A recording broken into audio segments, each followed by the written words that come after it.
Aujourd'hui en France, le secteur du bâtiment est responsable de 43% des consommations énergétiques et de 20% des émissions de gaz à effet de serre. Le secteur du bâtiment constitue un enjeu central de la loi de transition énergétique. À l'initiative des professionnels du bâtiment, plusieurs régions se sont lancées dans la démarche bâtiment durable, dont l'Occitanie, qui compte sur cette démarche pour atteindre son ambition d'être la première région à énergie positive.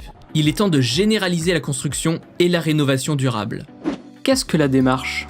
La démarche bâtiment durable en Occitanie est un outil pédagogique d'accompagnement des professionnels de la construction qui repose sur une dynamique d'intelligence collective et participative.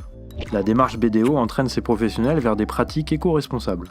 Concrètement, c'est un référentiel simple et pratique qui met l'humain au cœur du processus et qui prend en compte les spécificités régionales. Le référentiel permet de s'interroger sur la façon dont on implante ce bâtiment, avec quels matériaux il va être construit, quelles vont être les futures consommations d'eau et d'énergie, tout en tenant compte d'un contexte qui est beaucoup plus vaste. Le lien social qui est créé autour de ce bâtiment, toutes les spirales économiques qu'il va y avoir autour, et la gestion de projet qui va être mise en place entre ces différentes parties prenantes. Le projet de bâtiment est évalué en commission publique participative à 3 phases clés. La première phase, la conception, au moment où on va acter les grandes intentions. La deuxième phase, la réalisation, une fois que le bâtiment est livré. Et la troisième phase, l'usage, quand le bâtiment est en fonctionnement 2 ans après la livraison. Quels sont les avantages de cette démarche ? Il y a plusieurs avantages pour le porteur du projet.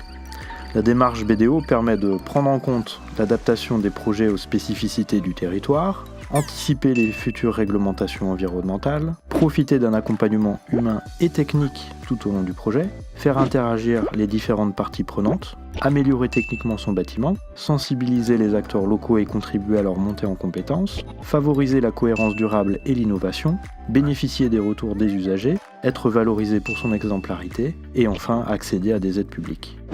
Comment un maître d'ouvrage peut intégrer son projet dans cette démarche ? Alors c'est une démarche en plusieurs étapes. Tout d'abord, le maître d'ouvrage contacte Envirobat Occitanie le plus tôt possible. Il choisit et intègre un accompagnateur BDO dans son équipe de maîtrise d'œuvre ou d'assistance à maîtrise d'ouvrage. Ensemble, ils choisissent le niveau d'ambition du projet. L'équipe projet s'appuie sur le référentiel BDO pour optimiser son opération. C'est une étape importante qui nécessite des échanges entre les professionnels dont Envirobat Occitanie qui apporte son expertise sur le dossier.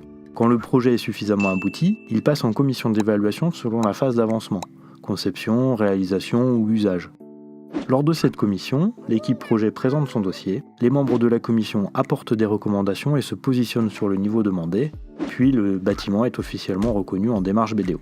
À l'issue de ces étapes, Envirobat Occitanie se charge de valoriser le projet et ses bonnes pratiques pour générer du retour d'expérience, dont l'objectif est la diffusion au plus grand nombre.